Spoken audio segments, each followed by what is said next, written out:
بسم الله الرحمن الرحيم.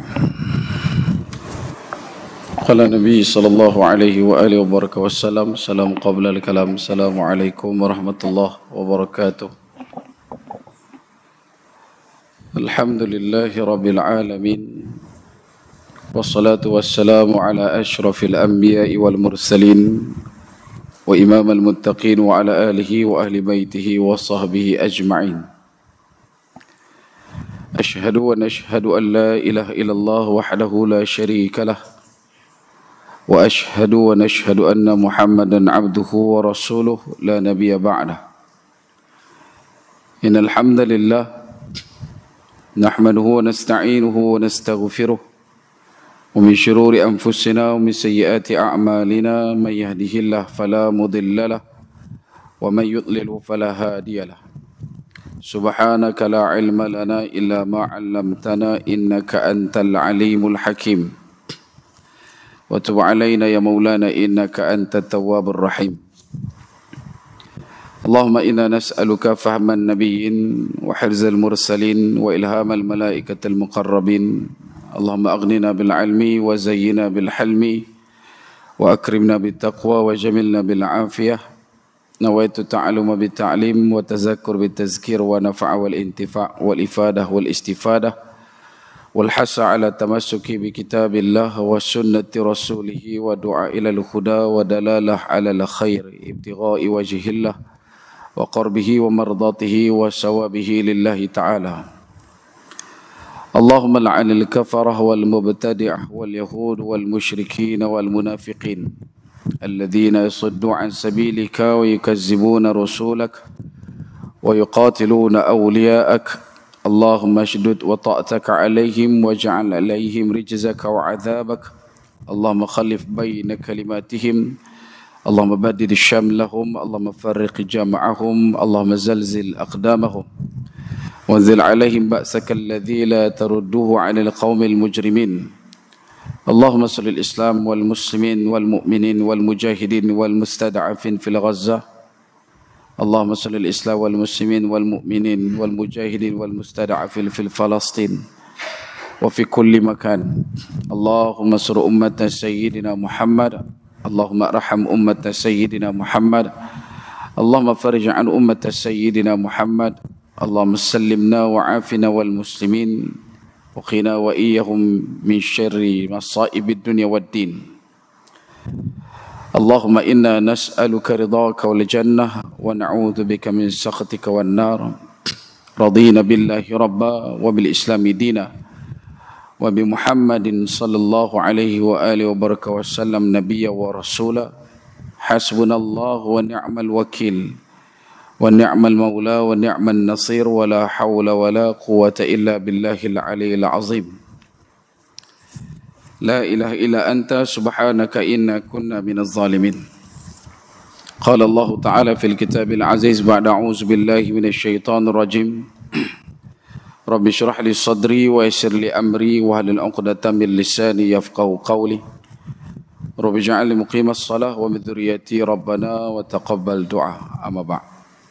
Alhamdulillah, pertama-tamanya dan selama-lamanya kita rafa'kan syukur kehadrat Allah Subhanahu wa taala dengan faham, sedar dan segar bahwasanya Allah jualah yang menciptakan langit dan bumi serta apa yang ada di antara keduanya dengan kekuasaan mutlak milik Allah dan ketunggalan Allah Subhanahu wa taala. Seterusnya salawat serta salam ke atas junjungan besar baginda Nabi sallallahu alaihi wasallam. Manusia menjadi asbab musabab paling utama dan mulia sehingga kita diberikan kebaikan, kita diimpunkan dalam ketaatan, diberikan pinjaman iman dan Islam sampai ke malam ini. Justru berbanyak kauli kita untuk berselawat ke atas baginda Nabi sallallahu alaihi wasallam. Moga-moga dengan memperbanyakkan selawat akan menjadi asbab kita didudukkan bersama baginda Nabi sallallahu alaihi wasallam di akhirat kelak insya-Allah. اللهم صل على سيدنا محمد وعلى آل سيدنا محمد كما صليت على سيدنا إبراهيم وعلى آل سيدنا إبراهيم وبارك على سيدنا محمد وعلى آل سيدنا محمد كما باركت على سيدنا إبراهيم وعلى آل سيدنا إبراهيم في العالمين إنك حميد مجيد. طيب. Tuan-tuan sedang hadirin muslimin mukminin rahimakumullah sekalian, insyaallah dalam mengisi ruang iktikaf tuan-tuan, nantikan masuknya waktu isyak pada malam ini, kita bawakan perkongsian daripada kitab Tanda-Tanda Kiamat dan Tanda-Tanda Kiamat Kecil dan Besar daripada Dr. Yusuf Wabil. Masih lagi di fasa yang pertama, membincangkan berkenaan dengan keperluan di kalangan masyarakat umat untuk meletakkan keimanan yang paling mutlak kepada perkara yang telah dikhabarkan oleh baginda Nabi sallallahu alaihi wasallam yang bakal kita hadap dan bakal kita tempuh sepanjang perjalanan kita selama mana maut masih lagi belum bersalam.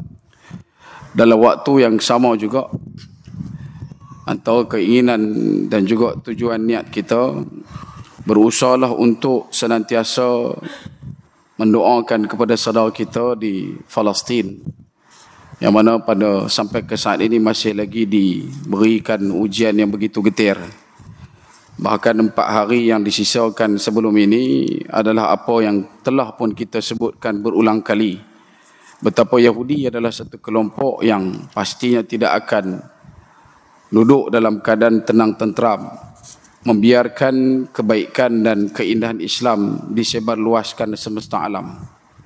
Antara benda yang paling tidak memicu perhatian kita begitu kuat adalah perbezaan banding tara antara pertukaran tebusan di kalangan orang-orang yang ditawan oleh kumpulan Islam Hamas dan juga kelompok yang ditahan oleh tentera-tentera Zionis. Betapa daripada kalangan umat Islam yang dilepaskan diberikan kata dua supaya tidak menceritakan apa yang berlaku di dalam waktu mereka ditahan di tanah Palestin 1948, iaitu negara haram Israel. Tetapi lain pula ceritanya di kalangan tebusan yang ditawan oleh umat Islam. Apabila dilepaskan, mereka pula tidak boleh diinterview, itu arahan daripada kerajaan. Kerana daripada situ kita dapat lihat betapa momen-momen perpisahan antara pejuang Islam dengan tebusan amat menggetarkan jiwa. Kerana tidak ada perkara yang dilontarkan melainkan senyuman yang begitu indah, nak mengkhabarkan kepada dunia betapa Islamlah satu keadaan ataupun satu agama yang meraihkan manusia seluruhnya walaupun mereka adalah tawanan. Dan tidak berlaku di kalangan Yahudi Zionis laknat ini, kerana mereka adalah orang yang tahan manusia sampai ada yang satu tahanan tu dikenakan tahanan selama 521 tahun. 521 tahun. Apa ingat umur orang ikut bateri litium boleh tahan sampai lama macam tu.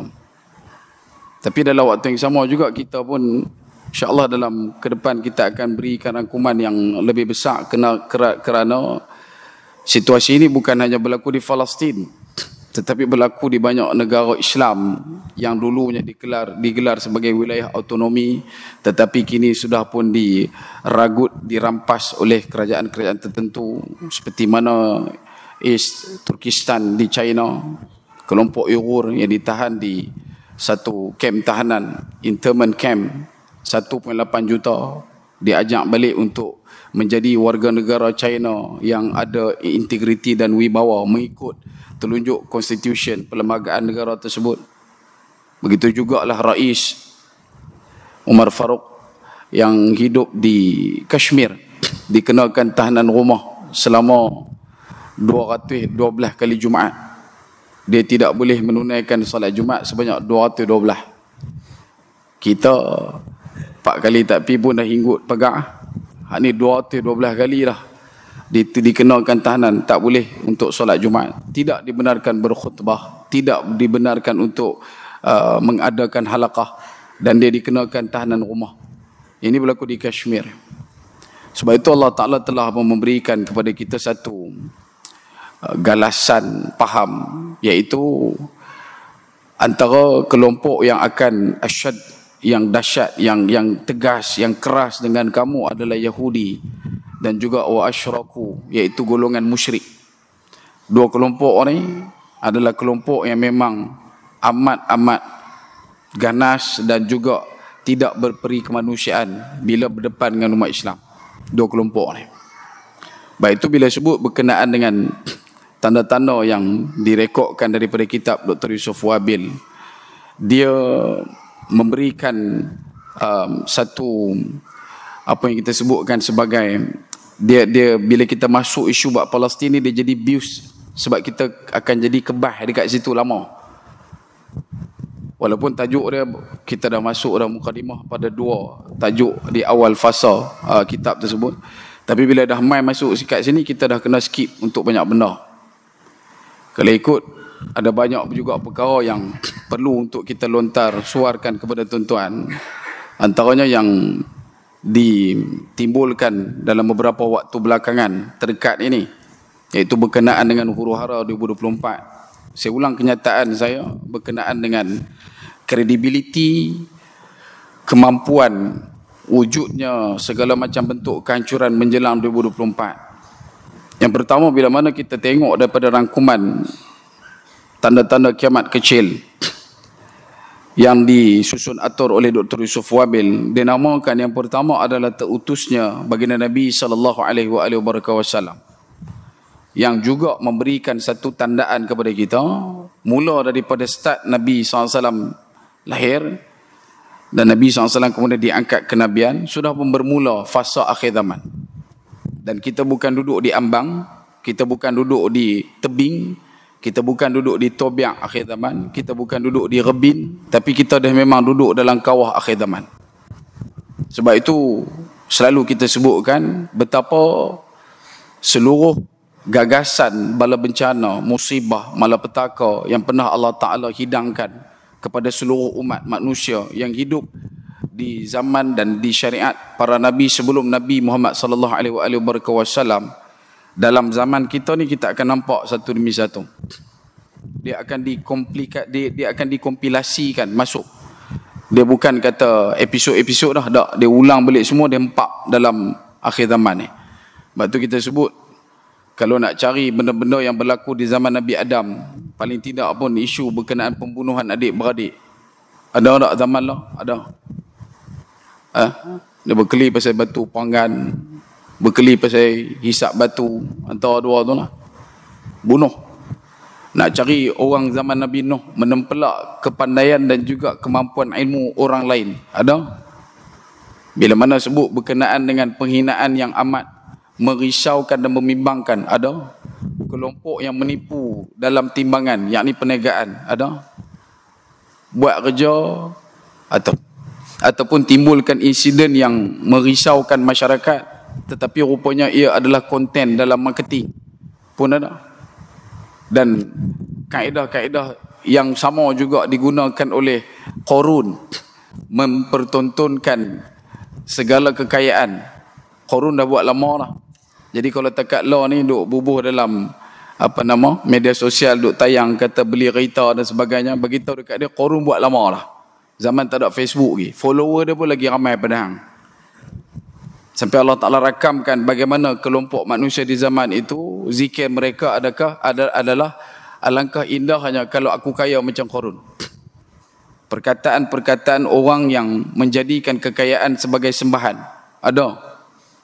Sampai ke tahap dia bila mana buat press conference, orang tanya dekat dia macam mana kamu kaya, dia kata ilmin indi, aku ada ilmu dalam marketing sebab tu aku kaya. Tak ada langsung Allah, lupa terus Allah yang Al-Ghani wal-Mughni, Allah yang maha kaya dan mengkayakan tak wujud dalam diri orang tu, sedangkan dia asal adalah penjaga kubur yang tak ada apa. Sebab itu bila kita tengok zaman lah, ada perangai macam tu.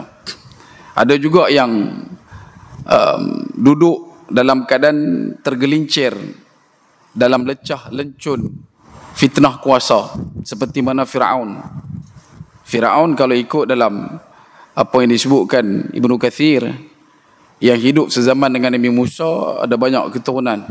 Antara yang paling dahsyat dan dirakamkan berulang kali dalam Quran adalah merujuk kepada satu Firaun yang juga merupakan saudara kepada Nabi Musa alaihissalam dalam bab pengangkatan. Sebab Nabi Musa dibela dan juga dibesarkan dalam istana. Jadi salah seorang daripada anak Fir'aun zaman tu adalah saudara dia lah, dekat dengan dia.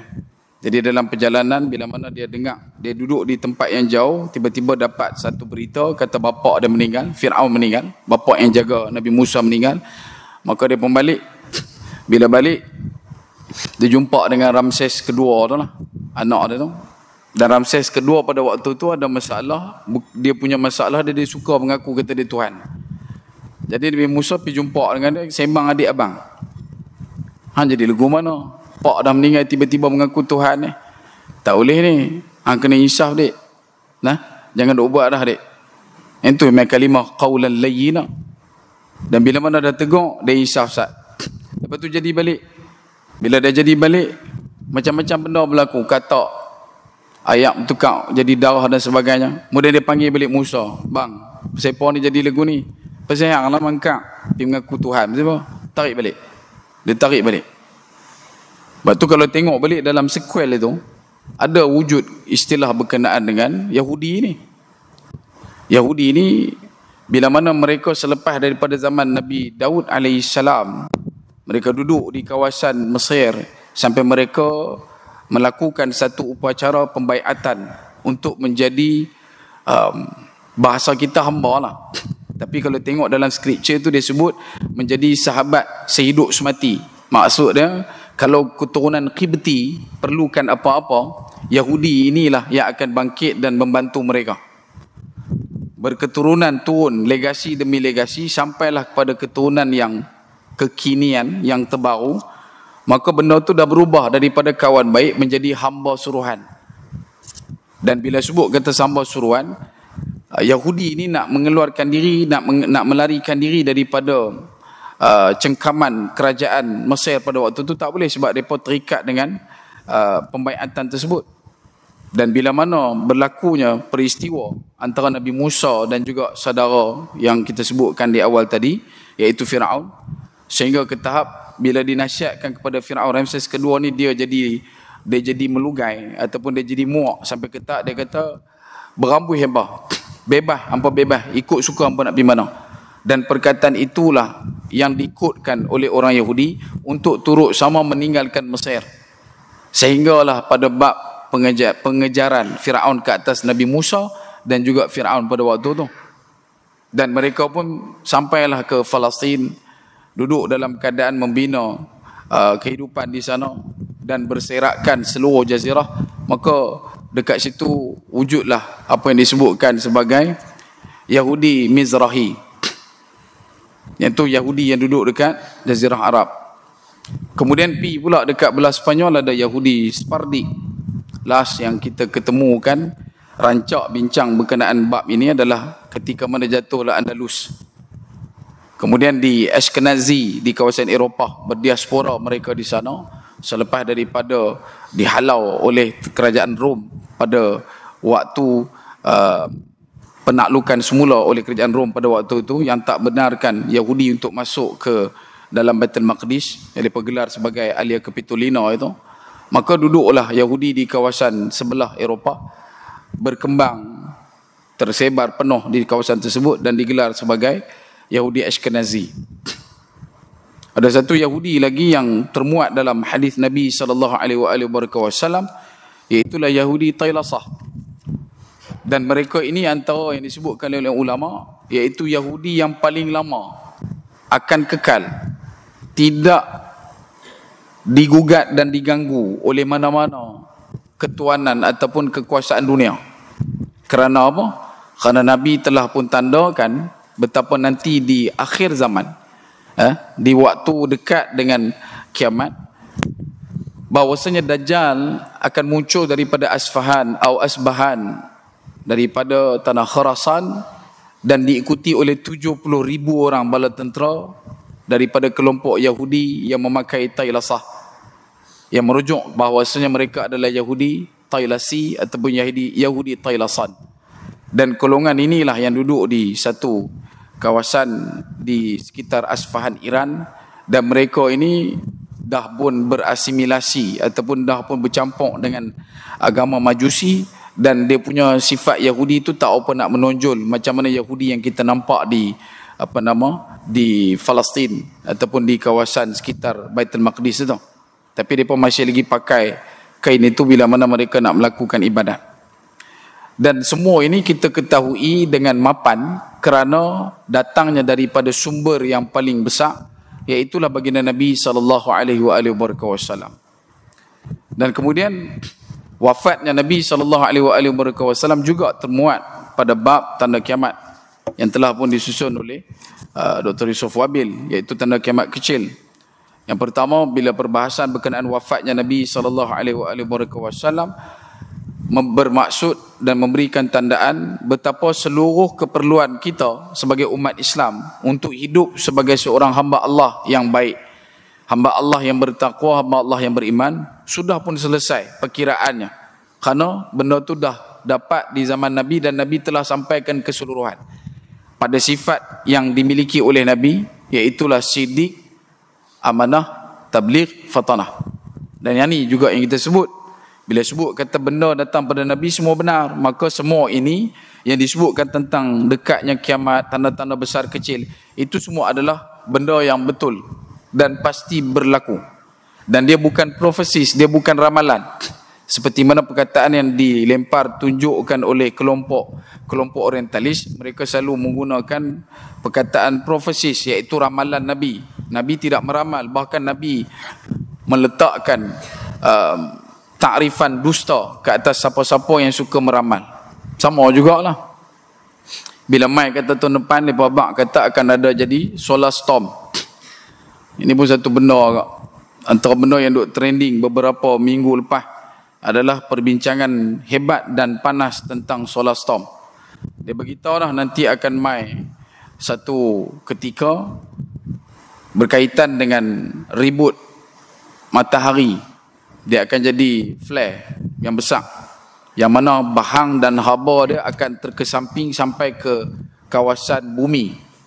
Dan kita pula di lingkaran luar daripada bumi kita ni ada medan magnet yang Allah Ta'ala ciptakan untuk absorb dan juga divert segala benda yang tidak bersesuaian, untuk dialihkan dan dijauhkan daripada masuk ke dalam atmosfera.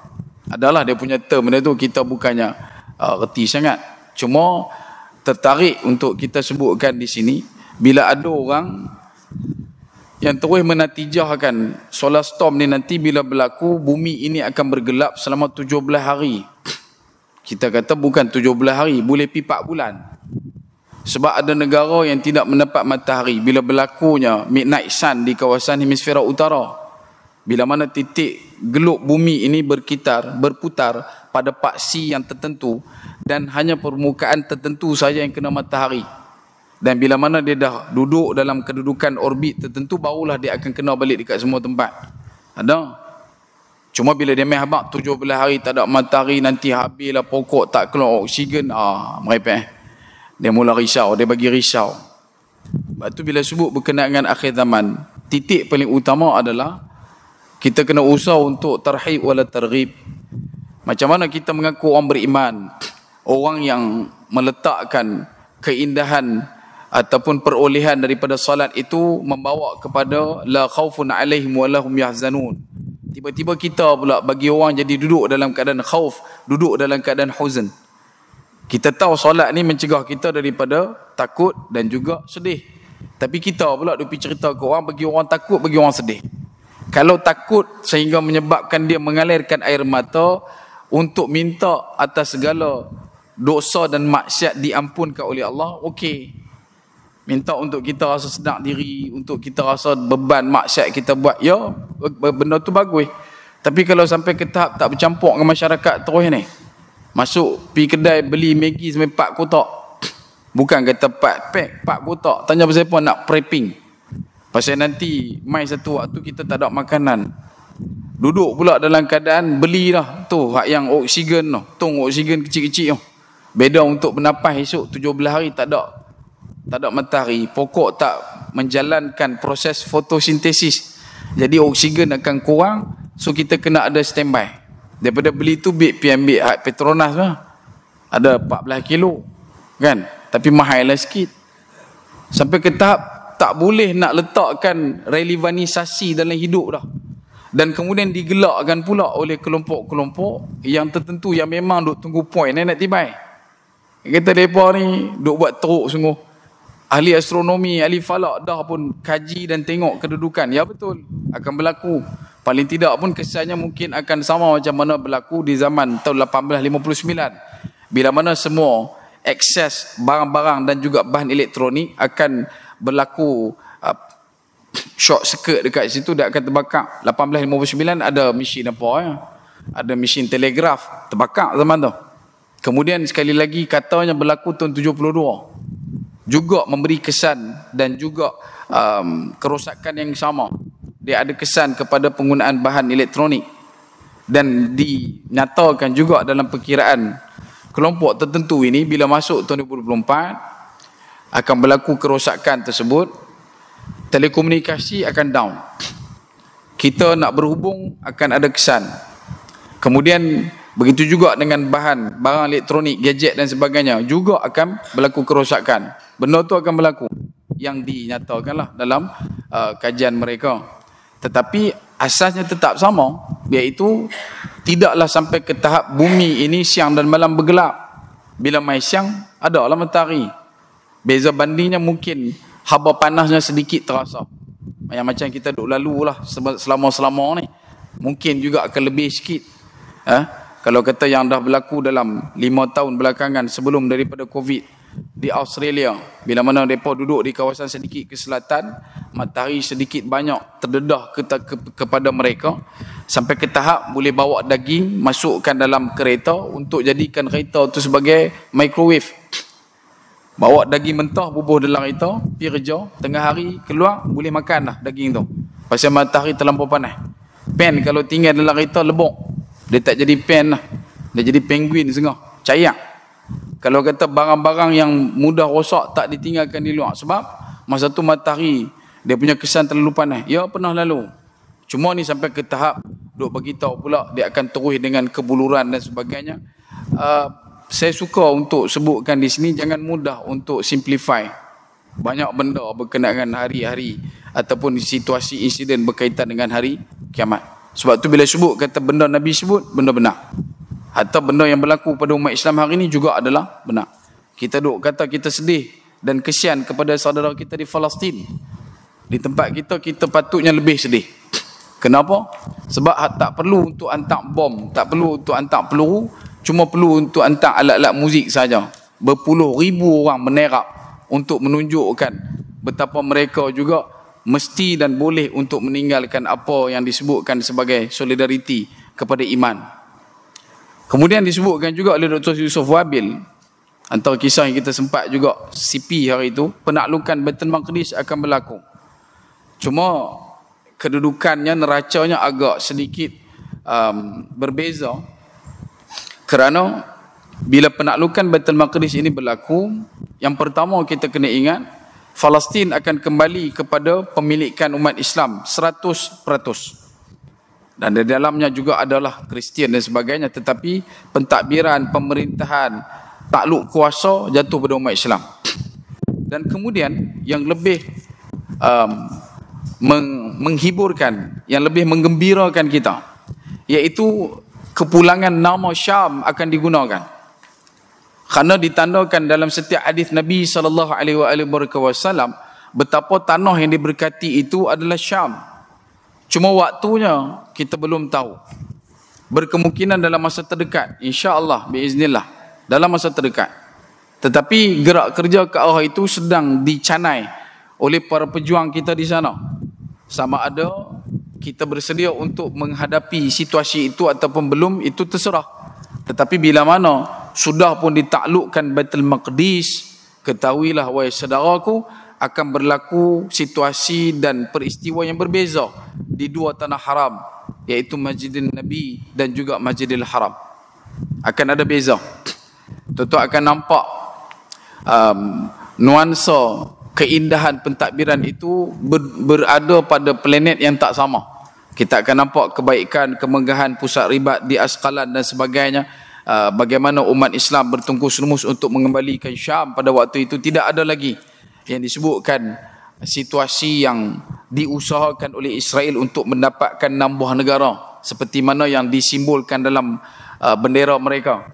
Kan bendera tu, itu kita sebut bendera. Ada satu tempat kita beritahu, saya beritahu kata saya ni, saya usaha dengan sungguh-sungguh untuk mengelakkan nak menyebut kalimah Israel itu. Dalam situasi sekarang kita lebih suka guna kalimah Zionis ataupun Yahudi Zionis. Ada satu tempat baru ni kita pergi, sebut benda tu lah, sebut Zionis tu lah. Daripada boleh duk buat live kali kena ban terus akaun kawan tu. Naya Pak Long tu. Tak boleh buat terus dia punya video pasal kena ban sebab kita sebut benda tu. Algoritma mereka pegang. Jadi bila kita spark satu perkataan yang mereka detect sama macam mana yang dah dikodkan, maka mereka akan drop down benda tu dan mereka akan ban. Jadi saya beritahu, saya akan sebut, bila saya sebut, saya akan sebut Zionis, saya tak sebut Israel. Kenapa tak sebut Israel? Israel ni nama baik bagi Nabi Yaqub dan semua tuan-tuan maklum. Tetapi disebabkan oleh mereka ni adalah kelompok penjajah, mereka duduk dalam nilai kolonial, mereka adalah orang yang suka claim dan label untuk dapatkan hak tu hak mereka, maka mereka boleh buat benda yang tak elok di atas namakan Israel. Sedangkan nama yang betul, nama Israel itu adalah nama kepada Nabi Yaqub. Dan saya agak tidak berapa selesa juga kadang-kadang bila ada orang sebut dekat situ laknat Israel dan sebagainya. Kita selalu bertanya, Israel yang mereka sebut dalam hati selalu saya sebut, Israel yang berita tu adalah negara haram Israel itulah, bukan Nabi Yaqub. Sebab kita takut macam kita sebut kata nama kita pun, zaman selepas Uthmaniyah baru ada Muhammad.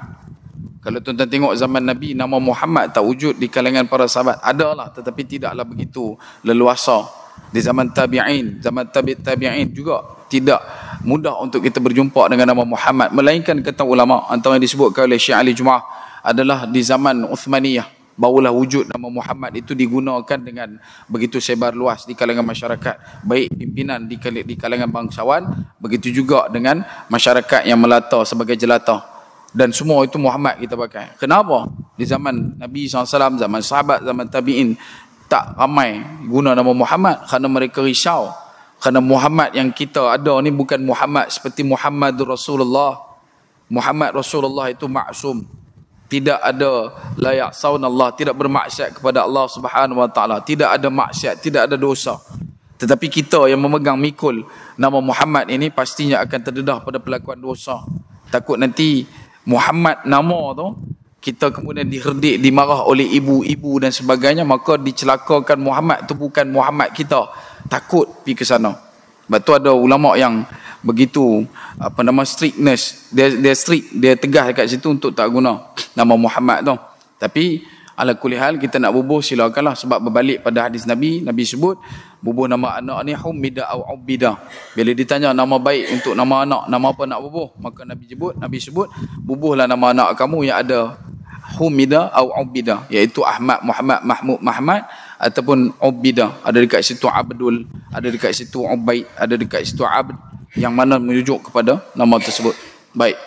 Sebab itu bila sebut berkenaan dengan proses situasi yang dikatakan bintang 6 tu, untuk kita, kalau kita tengok daripada relung sejarah yang berlaku, ia adalah satu bintang yang telah pun diukir paling tidak oleh Salahuddin Al-Ayyubi di mimbar Masjidil Aqsa, usai daripada penaklukan semula yang dilakukan oleh dia, oleh Salahuddin Al-Ayyubi. Maka untuk menunjukkan respect, menunjukkan penghormatan, penghargaan, komplimen kepada orang-orang Arab Kanaan yang sememangnya duduk asal di Palestin, maka di mimbar Masjidil Aqsa diukirkan lambang bintang 6. Sebab tu kalau tuan-tuan perhati dan tuan-tuan perasan, untuk bendera Palestin sebelum tahun 1947, 1920 macam tu, bendera dia ada lambang bintang 6. Dan color dia lebih kurang color kita jugalah. Color biru, color putih, kemudian bintang tu dibuat dengan color emas. Kalau tengok dalam peta. Jadi insya-Allah kita berehat dulu untuk berikan ruang untuk syiar azan, dan kita akan kembali selepas ini insya-Allah.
أشهد أن لا إله إلا الله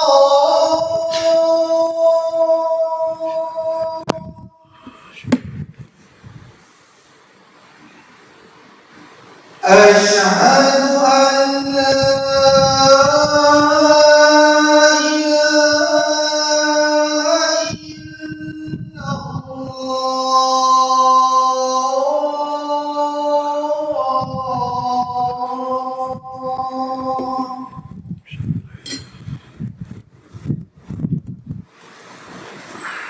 أشهد أن محمدا رسول الله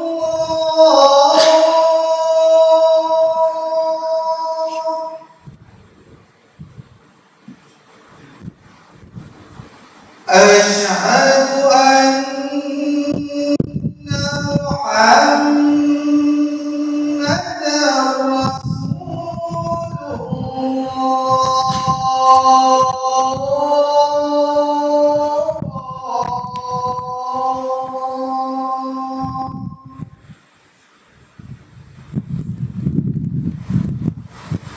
حي على الصلاة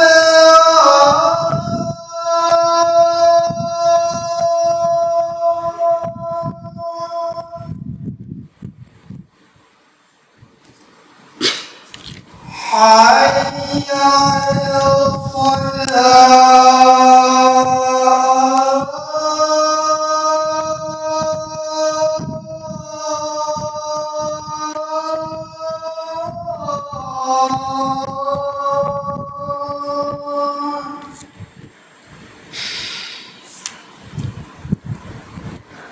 حي على الفلاح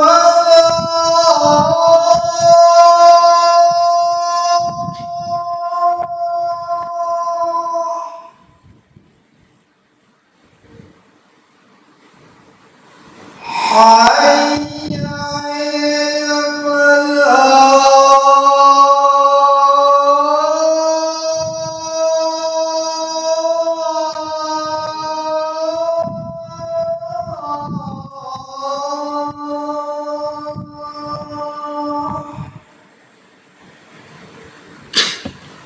الله أكبر الله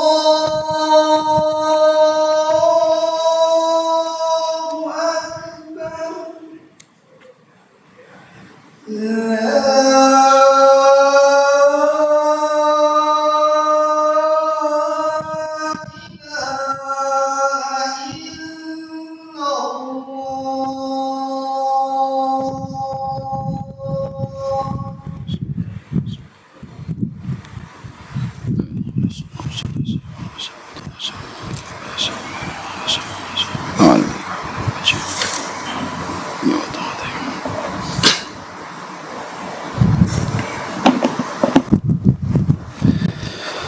طيب,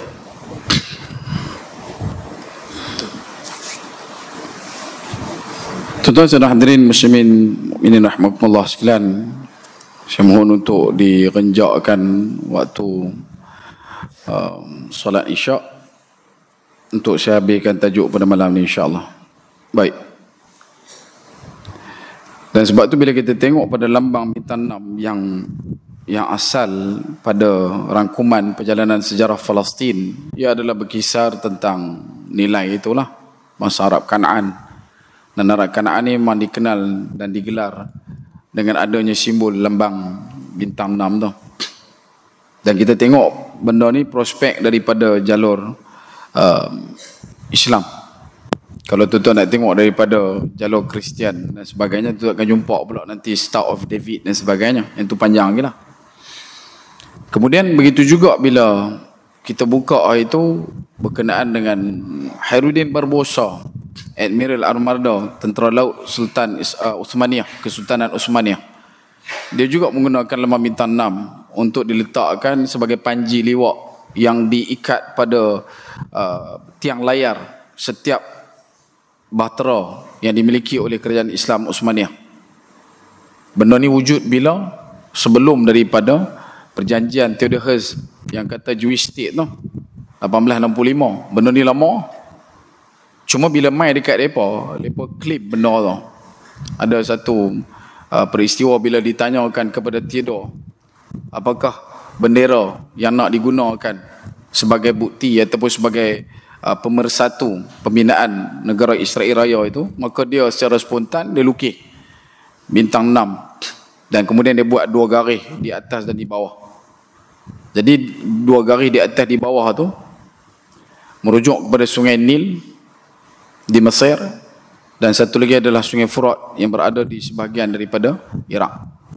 Dan 6 bintang 6 yang ada dalam bendera itu juga merujuk kepada 6 buah negara yang dikenal pada tahun 1865 pada waktu itu, yang mana ke-6 negara tu, 4 negara adalah wilayah Syam, Palestin, Syria, Jordan, Lebanon, manakala 2 lagi negara adalah negara Mesir dan juga sebahagian daripada Iraq.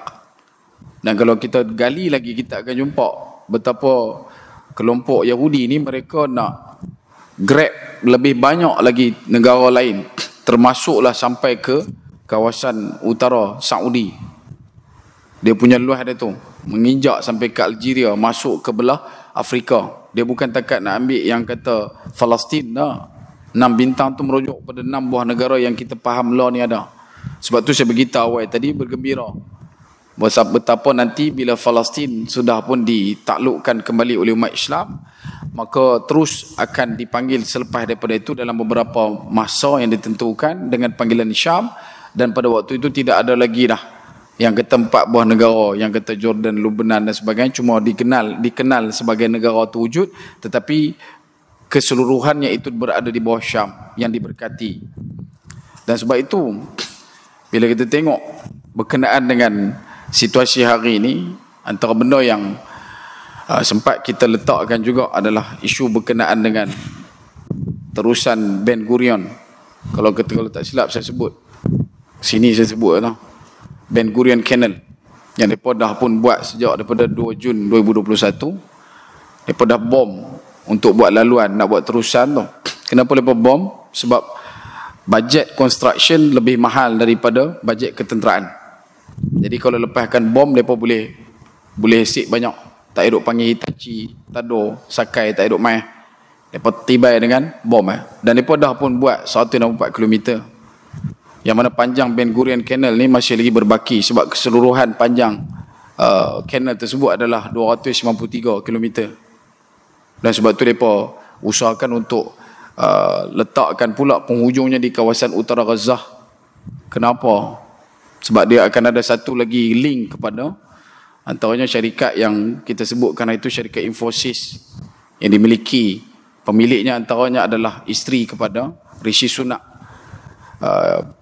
Prime Minister of UK, yang dia pun dalam seminggu sebelum daripada ceasefire, gencatan senjata, dia mengumumkan untuk memberikan 20 juta pound kepada Palestin. Dan agak meranjakkan sebab dia bagi 20 juta pound tu khusus untuk Palestin. Maka bila disemak kembali, rupanya di dalam kawasan Gaza, di perairan Gaza, ada wujudnya satu tapak penggalian gas asli dara yang tidak pernah dibuat oleh mana-mana syarikat dunia, kerana dia memang milik Gaza. Dan kenapa mereka nak juga sangat-sangat benda tu? Sebab NATO, Eropah, mereka pada waktu ini adalah gagasan negara yang sudah pun hilang arah, dikhanakan oleh perang antara Ukraine dan juga Rusia. Antara peringkat awal Rusia buat adalah menghentikan ekspor makanan, jagung dan juga gandum tak dikeluarkan lagi untuk diekspor luar daripada Rusia, terutamanya Eropah dan juga kesatuan NATO. Jadi bila mereka dah tak boleh dapatkan makanan kat situ, kita yang duduk di luar daripada bumbung, teduh bumbung NATO tu pun, kita pun dapat kesan, iaitu peningkatan harga dedak. Sebab tu ayam naik itu, telur susah nak dapat, sebab dia punya peningkatan harga dedak tu tak stabil, kerana pengeksport yang mewakili 42% ekspor untuk gandum sudah hentikan pengeksportan mereka, iaitu Rusia. Dan disebabkan oleh situasi itu berlaku, maka negara-negara lain mula untuk terjun dalam game. Mereka nak jadi player of the game. Tapi tak boleh nak supply macam mana Rusia boleh supply. Sebab Rusia supply setengah daripada keperluan dunia untuk gandum dan juga jagung. Tak cukup dengan tu, Rusia tahan pula satu lagi benda, iaitu gas asli, pipeline yang paling besar yang menghubungkan antara Rusia melalui kawasan Belarus menginjak masuk ke kawasan Ukraine juga telah ditutup oleh Rusia supaya gas asli tak masuk ke dalam Eropah. Jadi bila tak ada gas asli, apa yang mereka boleh lakukan? Negara Eropah ni nak buat macam mana? Maka mereka kena cari supplier baru. Of course, bila cari supplier baru, demand pada harga adalah satu benda yang out of mind. Benda tu tak boleh nak ejah. Pasal demand tinggi, maka harga pun akan meletup. Dan kesian dia juga kita tengoklah macam peningkatan harga beras, macam mana India mengeksport beras akhirnya menutup ruang untuk dieksport ke negara-negara kecil seperti negara-negara yang macam kita ni, tapi dia tumpu kepada Arab dan juga Amerika. Amerika pun demand untuk dapatkan beras sebab di negara dia ada 12 juta orang yang makan nasi. Orang tak makan beras ya, makan nasi, kan? Jadi disebabkan oleh natural gas tu satu tuntutan ataupun satu urgency, keterdesakan. Maka dunia hari ini yang kita so-called dunia lah, mereka ni tengah duk usaha untuk melobi tempat tu dan kena menjayakan juga usaha untuk buat sama ada Ben Gurion Canal ataupun satu lagi yang disebutkan sebagai penggalian gas asli di perairan Gaza yang berkapasiti keuntungan nilainya sejumlah 435 bilion. Yang kemarin kita tengok dia sebut mencecah 500 bilion. Dia punya nilai gas asli tu kalau dapat dikorek, ditarik dan digali. Dan hari ini tak lain tak bukan situasi yang berlaku di depan mata kita selepas gencatan senjata, pembunuhan dalam masa sehari mencecah 700 orang adalah satu benda yang memang telah pun kita maklumi sejak daripada awal, bukan kata awal perang, sejak pada tahun 48 ni. Sebab memang mereka target untuk buat benda tu. Dan mereka usahakanlah untuk divert isu utama yang mereka nakkan Gaza itu dengan usahakan menyatakan betapa peperangan ini berlaku dikarenakan keras kepalanya Hamas menentang. Sedangkan segala kerosakan yang berlaku itu semuanya datang daripada tangan-tangan laknat kelompok Zionis ini. Sebab itu tuan-tuan, bila kita sebutkan pada tajuk yang malam ini, antara yang disebutkan pada pembinaan watak akhir zaman yang Nabi sampaikan kepada kita, bila Nabi sebut umat Islam akan dikerumuni, negara Islam akan dikerumuni, orang Islam akan dibunuh merata-rata tempat. Situasinya bukan di Gaza semata-mata, tetapi di seluruh dunia.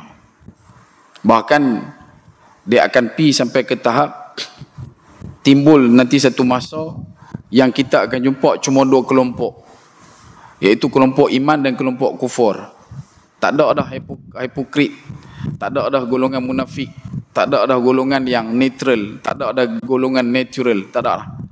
Tak ada dah golongan yang acah-acah sokong, acah-acah tak sokong, tak ada. Dia akan main satu waktu tu nanti yang ada cuma iman dengan kufur. Dan sebab itu bila kita sebut penaklukan semula Baitul Maqdis seperti mana yang ditandakan oleh Nabi SAW, persiapan dia adalah satu persiapan yang besar. Dia punya signal utamanya adalah rumah-rumah Allah, masjid-masjid perlu dipenuhkan. Dan usaha untuk kita duduk memohon keampunan daripada Allah atas segala kemaksiatan dan segala kelalaian kita perlu untuk diusahakan secepat mungkin. Kerana kita macam mana pun tetap akan bertemu dengan kiamat. Sama ada kiamat kecil yang sedang menanti di hujung pintu, ataupun mungkin jugalah sampai kepada kiamat besar yang adanya insiden peperangan dengan Dajjal dan sebagainya. Cuma apa yang kita nak sebutkan juga, daripada Nabi SAW tak ada satu pun yang dikatakan sebagai ramalan. Ia adalah perkara yang benar, cuma tinggal lagi perlu difahami dengan bahasa iman. Dan orang yang boleh faham ini, orang yang akan usaha untuk faham ini adalah orang yang senantiasa yang pertama menghubungkan silaturahim. Dia utamakan kasih sayang sesama umat. Yang kedua, senantiasa meminta istighatsah daripada Allah Subhanahu wa taala. Walaupun kita tahu risau dan seriau kita dengan Dajjal, macam ni macam tu, isu berkenaan dengan fitnah teknologi, fitnah agama, fitnah harta, fitnah kuasa yang bakal ditunjukkan oleh Dajjal nanti, ia agak meremangkan. Tetapi ketahuilah, Allahu Akbar, Allah lebih besar. Besar mana pun ujian, jangan kita tengok pada besar ujian, tapi tengok pada yang memberi ujian, Allah. Dajjal main macam mana pun dahsyat, kita tak boleh lari. Nabi beritahu, kalau kata nak, yang pertama kena baca doa, selalu minta pada Allah, istighatsah, iaitu minta, Allahumma inni a'udzubika min syarri fitnatil masiihid dajjal. Riwayat Muslim sebut 4 benda. Minta jauh daripada azab kubur, minta jauh pada azab bin nar, azabil qabr. Kemudian minta jauh daripada fitnah mahya wa mamat. Wa a'udzubika min syarri fitnatil masiihid dajjal. Minta 4 benda tu setiap kali sebelum bagi salam. Kemudian Nabi juga tandakan usaha untuk menghafaz Al-Kahfi 1 sampai 110. Tak boleh 1 sampai 110, 1 sampai 10, 1 1 10. Tak boleh 1 1, tak boleh 1 sampai 110, tak boleh 1 sampai 10, cukup takat 1 sampai 10. Dan kalau dah hafal dah 1 sampai 10, usahakan baca Al-Kahfi macam mana kita baca surah Al-Fatihah. Jangan duk abang kata baca Al-Kahfi macam Fatihah, dia baca Alhamdulillahil alamin juga. Dah, baca Al-Kahfi lah. Alhamdulillahilladzi anzala ala abdihil kitaba wa lam yaj'al lahu 'iwaja. Baca Al-Kahfi juga, tapi kaedahnya macam kita baca surah Al-Fatihah. Maksudnya ayat keempat kita tahu, ayat kelima kita tahu, ayat keenam kita tahu, ayat ketujuh kita tahu, sampai ke 10 kita tahu. Jangan sampai ayat kedua kita tak tahu dah ni ayat mana dah. Dia jadi tak apa nak expertise. Dia kena mempakari benda tu. Dan kalau tak ada juga, kata Nabi, kalau kamu tidak sempat berdoa pada Allah, kamu tak sempat baca Kahfi, bila kamu dengar munculnya Dajjal, maka bersegeralah kamu lari. Orang yang cerdik, yang ikut kata Nabi, bila dia dengar Dajjal dah muncul, nombor satu dia buat, dia meninggalkan. Falya'anhu, berusaha untuk sejauh mungkin dia boleh pergi. Jangan duk gagah pergi untuk buat konten. Hi guys, Dajjal ada di depan guys. Tak ada duk guys. Lagi ngahang kena guys. Sebab Nabi dah berikan satu penanda aras. Ada orang dia tu merasa dia beriman. Orang saleh, mukmin, rijal, lelaki. Kemudian dengan rasa berimannya itu, dia rasa dia boleh untuk beradab dengan Dajjal. Dan dia pergi jumpa dengan Dajjal. Bila dia jumpa saja, kata Nabi, fattabi'u, segera terus ikut Dajjal. Kerana pada diri lelaki tersebut adanya syubhah. Apa syubhah dekat situ? Syubhah dekat situ, kata ulama, bila syarahkan hadis tersebut, adalah merasa diri beriman dah. Boleh faham tak? Dia rasa diri dia bukan kemas dak. Kemas tu satu floor lagi. Yang ni dia rasa diri dia beriman dah. Dan disebabkan dia rasa dia ada iman tu, maka dengan kekuatan iman yang ada tu, dia rasa dia boleh bertembung dengan Dajjal. Sedangkan Nabi pun dah beritahu kat Sayyidina Umar, kalau betul dia Dajjal, bukan hang yang bunuh dia. Dan kalau dia bukan Dajjal, tak guna bunuh dia. Masa peristiwa pertembungan dengan Ibnu Sayyad dulu ni. Dan yang boleh menyelesaikan Dajjal siapa? Nabi Isa. Itu yang kita sebut. Kalau takat nama kita Haji Isa, menantu Pak Long Isa, tak payah lambat. Dia kena mai, bukan Isa dekat sini lah. Maksud saya kalau Nabi Isa, ya, yang sifatnya turun di Menara Putih. Kalau ikut dalam hadis, dipegangnya 2 hujung sayap malaikat. Mahdi, Imam Al-Mahdi akan lahir pada waktu yang telah ditentukan. Dajjal akan muncul. 3 karakter tu dengan 3 appearance yang berbeza. 3 kaedah kemunculan yang berbeza. Kalau Dajjal muncul, Nabi Isa turun, dan Imam Al-Mahdi dilahirkan. Dia punya gerakan dia begitu. Dan mestilah dengan syarat-syarat dan juga karakter masing-masing. Dan sebab tu kata Nabi, kalau jumpa dan dengar kata muncul, wujud, dah mai dah, timbul dah Dajjal tu, maka larilah kamu. Jangan dekat. Ni dah, ada Dajjal muncul, kita lagi duk apat. Kita lagi nak supaya boleh melihat dengan mata kepala kita. Tak cukup lagi ke dengan amaran yang telah Nabi sampaikan? Nabi Yunus alaihissalam menceritakan benda yang sama, Nabi Adam alaihissalam menceritakan benda yang sama, Nabi Daud alaihissalam menceritakan benda yang sama, dan Nabi sebut dalam satu hadis untuk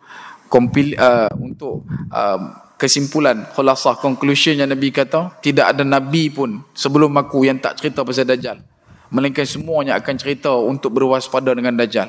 Maksud waspada itu perkataan Nabi.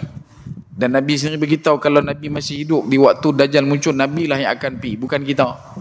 Sebab tu kerja kita adalah dengan berusaha untuk ikut sami'na wa ata'na perkataan Nabi SAW. Dan kemudian kata Syekh Amin Jamaluddin dalam kitab Umuril Umatil Islam wa Zuril Imam Mahdi alaihissalam, dia kata apa? Kalau tiga-tiga benda tu kamu tak sempat buat, tetapi kamu dah duduk satu zaman yang Dajjal muncul, maka berusahalah kamu untuk tetap juga melarikan diri sambil mengucapkan zikir. Apa zikirnya? La ilaha illallah wahdahu la syarikalah Allahu Akbar. Kalau kata dah jengui dah Dajjal tu, tak ada nak lari dah, kena usaha juga untuk meninggalkan secepat mungkin dengan mengucapkan kalimah.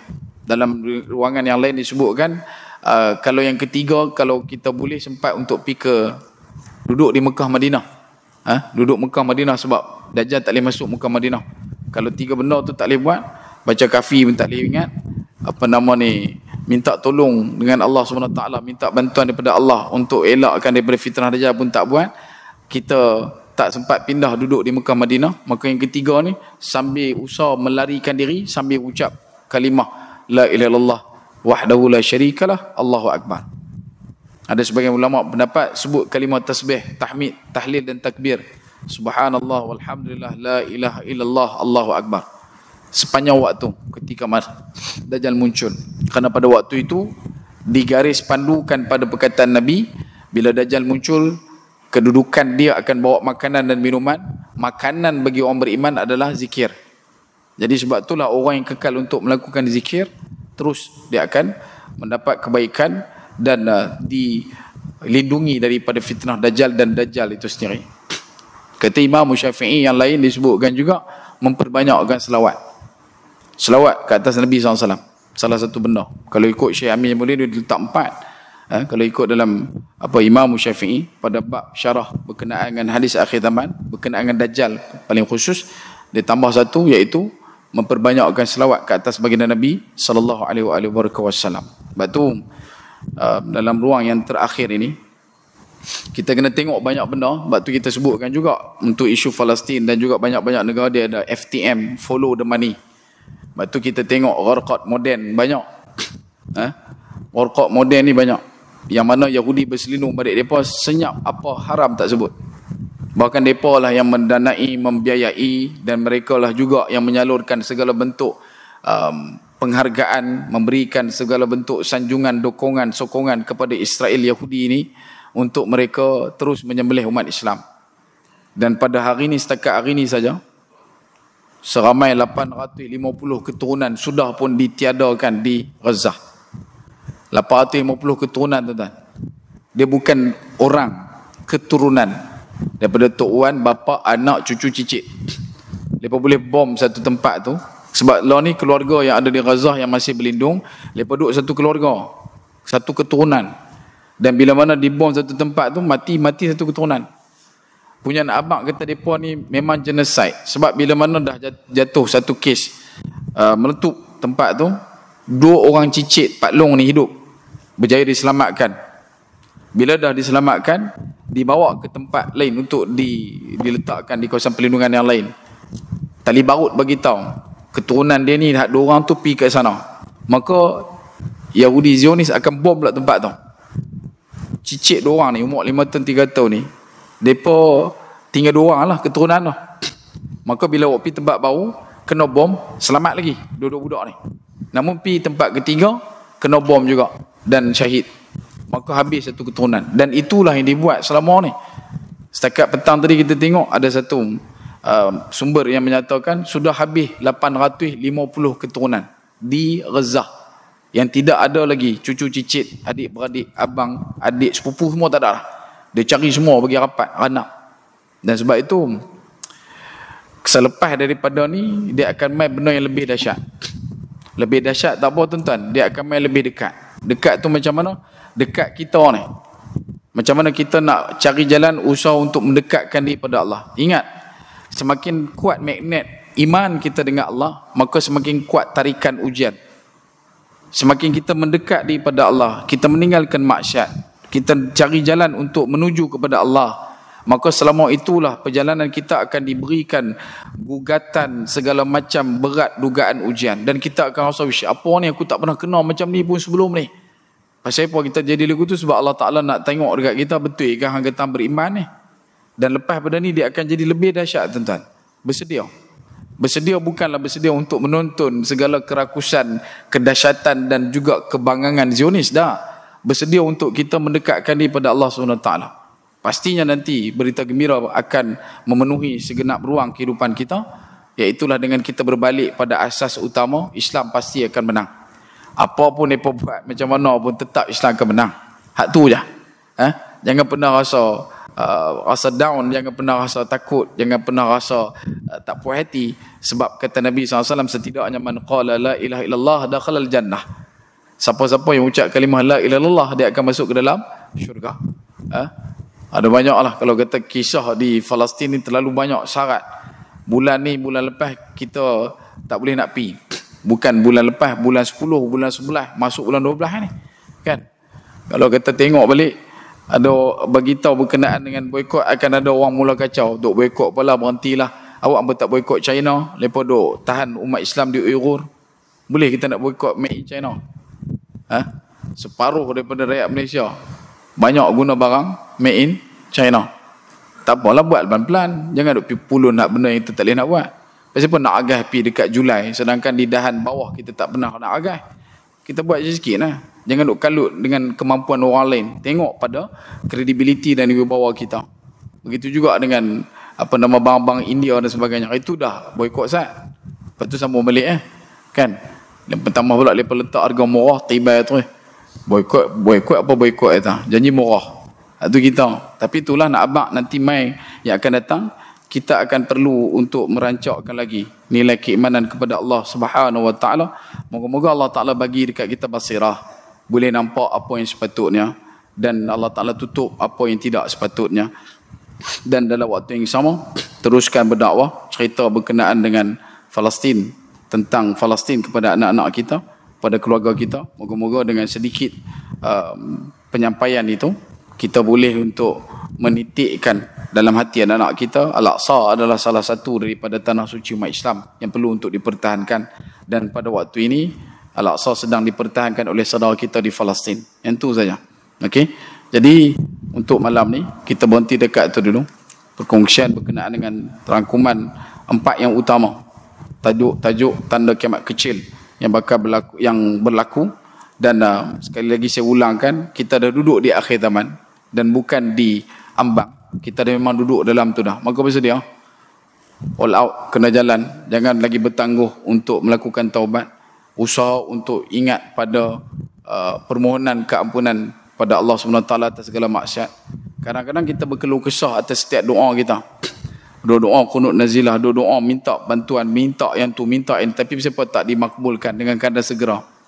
Tapi tak pernah pun kita fikir kenapa bala bencana tak ditimpakan kepada kita sejurus selepas kita buat maksiat.